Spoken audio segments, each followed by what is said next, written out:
Yo, what's going on, guys? I was sitting there taking pictures, wondering why this thing wasn't recording. I'm like, what the hell, man? I swear, I'm hitting the record button. Nah, you're hitting the picture button.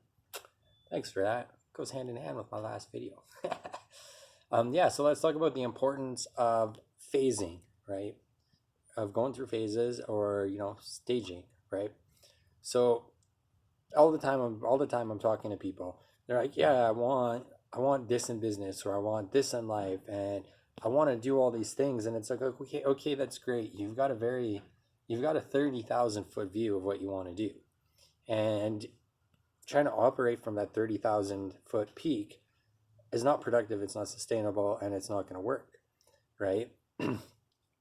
There's certain things where, yeah, certain situations, yeah, you may be able to take that jump and have everything in place that you want to have in place. But more often than not, we need to go in stages, and you can use like capital, use like a renovation, right? Or building a house. Something like that is a good example. It goes in stages, right? You got to lay the foundation first. And then I'm not a builder, so I don't really know the stages that they go through.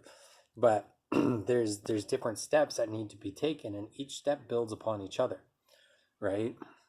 I come across it, and sometimes in marketing, actually often in marketing. I also come across it in business financing as well, where people are like, okay, well, I need $350,000 for a renovation, or I want a marketing strategy that covers Facebook and Google and a bunch of videos and this, that, the other thing, but the budget isn't there, right?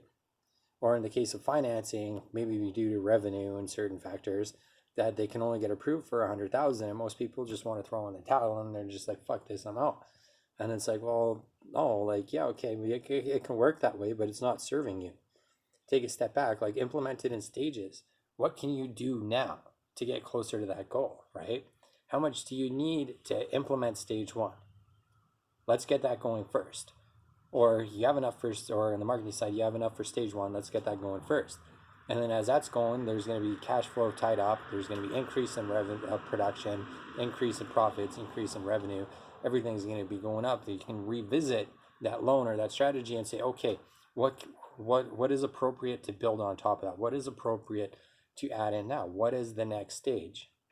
How much capital do we need? What is our objectives? What are the parameters, right?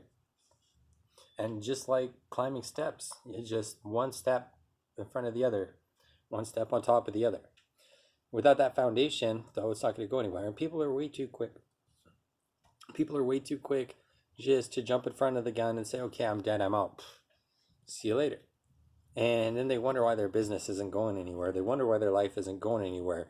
They sometimes, more often than sometimes, they start playing victim, right? And it's not a very productive way to operate. Don't be scared and don't be shy to put things in stages. There's absolutely nothing wrong with it. Yes, it's okay to have that 30,000 foot view, that 30,000 foot vision. Yes, it's okay to want to do all these things, but take it one step at a time. Do what you can and build on top of it.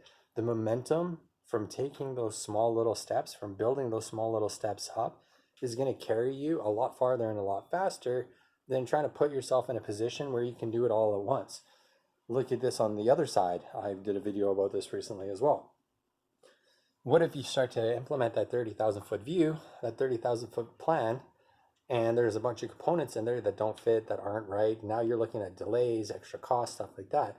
Whereas if you're building a staircase, if you're building those steps one on top of the other, as you're going, if you're finding stuff just isn't working, it's not going the way that you want it to, whatever the case may be, you can reevaluate, reassess, and retune and come up with a plan as you go. You're going to be a lot more flexible, a lot more adaptable, while still working towards that goal without completely destroying yourself. That's all I got, guys. Have a wonderful day. Smash that like button. Share this with somebody who needs to hear it. And drop a comment. I would love your guys' feedback. And I'm more than happy. Like, it helps me too, right? The more feedback I get, the more I know. It gives me content ideas. Gives me topics to address. And stuff to build upon for myself, right? I just don't want to throw a bunch of shit out there that nobody wants to hear or doesn't care about. So, we'll chat soon. Cheers.